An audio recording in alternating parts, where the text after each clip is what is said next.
What's up, you guys? Teddy Striker here, and this Saturday is UFC 313, headlined by Magomedov and Alex Pereira, and we're going to talk about that fight Friday.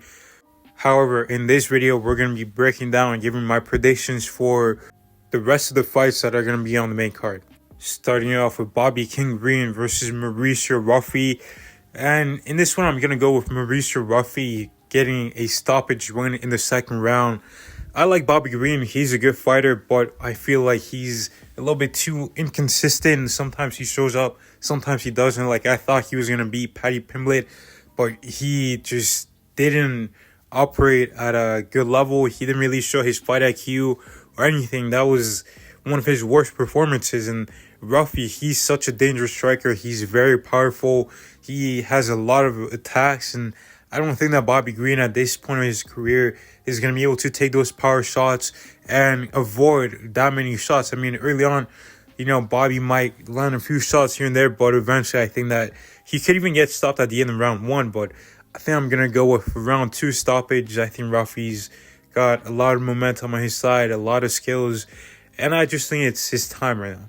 Then we've got Amanda Lemos versus Yasmin Lucindo, and in this one, I'm going to go with Yasmin Lucindo winning by decision. I think that this is going to be a pretty close fight, but I'm leaning more towards Yasmin Lucindo because, I see Amanda Lemos make some pretty questionable mistakes in her fights, like engaging, grappling with Verna Janjanova, like constantly, even though she was getting out-grappled, she kept trying to defend takedowns of submissions.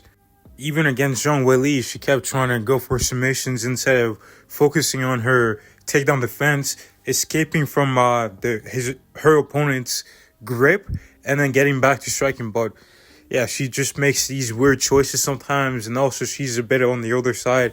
Whereas Yasmin Lucindo is young, she has good takedowns in the clinch, and one thing about her is she's constantly getting better. She's very young in her career. I think she's like 23 years old, but every fight you see her in, she keeps getting better, especially with her striking. So in this fight, I think she is going to be comfortable on the feet.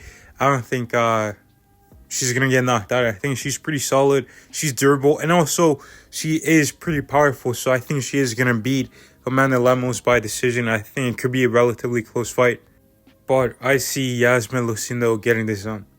And then we got Jalen Turner taking on Ignacio Bahamondes, and I'm going to go with Ignacio Bahamondes getting a stoppage here early, round 3. I think that he's a cleaner striker. I don't think Jalen Turner is really the type of guy to switch up and, try to go for takedowns. I think he's going to fight like how he always fights, and I just feel like Ignacio Bahamondes is just the cleaner striker. He's got better kicks, better, boxing. I feel like Turner is powerful, but he's maybe not as clean with his striking. But yeah, I think this is going to be a fun fight. But I think Ignacio Bahamondes is going to win. And maybe Jalen Turner might even have some trouble with the scales. Last time, well, actually not last time, but against Dan Hooker, he did struggle to make weight. And I think he missed weight by like 2 pounds. And then against Bobby Green, he was able to get that done and make the weight. Same with, Renato Moicano. But, one thing I've noticed a little bit is he does tend to slow down a little bit too as the fights go on against Dan Hooker. That was a pretty high-paced fight, but he was slowing down. Same thing with Moicano, but that was with the grappling. So I'm not too sure about the cardio, and also he does cut a lot of weight.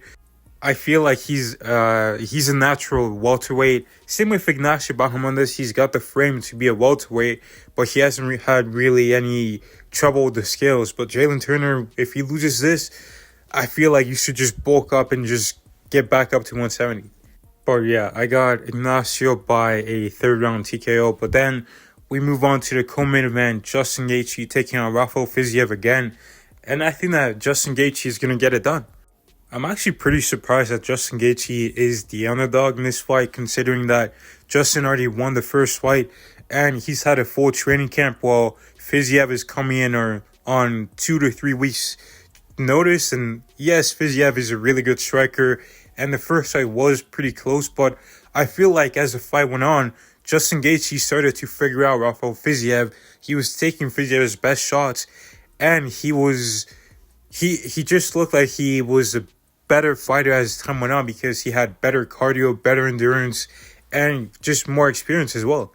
And Justin Gaethje is coming off that knockout loss to Max Holloway, but he did take the right amount of time off. I mean, by the time he steps in the cage, it will have been like 11 months since that fight. And we have seen some fighters in the lightweight division come back from brutal KO losses, and then, they take some time off. And after that, they come back with, they're refreshed. They can take shots well too. I mean, we look at Dustin Poirier, for example. He got knocked out by Justin Gaethje with a head kick, and he took some time off, and then he came back, and he was taking some big shots off Benoit on the knee. He was taking some big shots off Islam Makhachev for 5 rounds, and it just looked like he was refreshed with that time off. Same with Luke Rockhold. When you look at him, he got knocked out like 5 times, and he got knocked out in 2019 by Jan Blachowicz, but then he took some time off, and he came back in 2022, and he was taking some shots off Paulo Costa like it was nothing. Like, he wasn't getting dropped or getting rocked. And I feel like part of getting knocked out is a bit like mental too. Like, do you have the confidence to get back in there and, take some shots? And Gaethje, we've seen his whole career, if anything, he has no problem with getting hit and getting struck. And towards the back end of his career, he's been fighting with a lot more intelligence. He's a lot more calculated now. He did say that he was going to try to mix in his old style again, but I don't really see that being a problem versus Fiziev, because in my opinion, whenever Justin Gaethje was moving forward in that fight and when he was putting combinations together, he was actually having a lot more success. It was when he was trying to go on the back foot that he was struggling a little bit, because he was letting Fiziev get started and get his offense going. But when he was pushing Fiziev back, he was actually having a lot of success. He had a very, very stiff jab.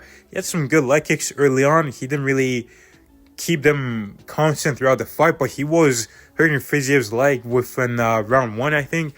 But then he kind of abandoned it a little bit. But I think he should go back to the leg kicks, go back to that strong jab, build combinations off that, and piece up Rafael Fiziev. And Fiziev, I don't know what kind of shape he's in. He's also been out of the cage since, September or August of 2023, so quite some time. And if Fiziev could change something from the first fight, it would probably be his endurance and his jab defense. But has he been working on that? And this is a short notice fight for him, so I think that he won't be in that great of a shape, and I don't think he'll be as sharp as he was in the first fight.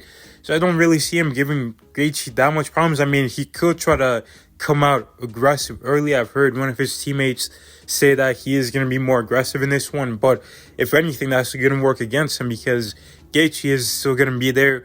You saw in the first fight, Gaethje, he doesn't have an iron chin. Like, we've seen Oliveira drop him, we've seen Chandler rock him bad, we've seen Dustin Poirier finish him and hurt him, we've seen Max Holloway hurt him and knock him out.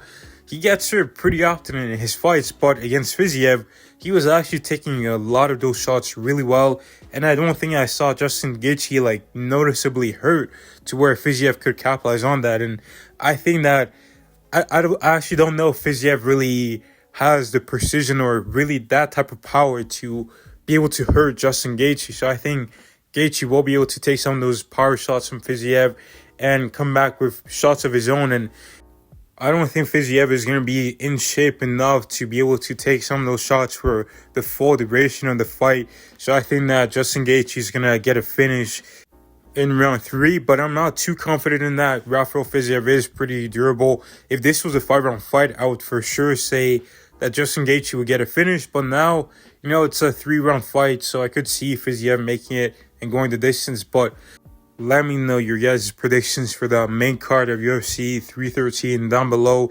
Make sure you guys tune in for this Friday to see my prediction for Alex Pereira versus Magmed Ankalaev. Thank you guys for watching. God bless. Make sure you like and subscribe, and I'll see you in the next one.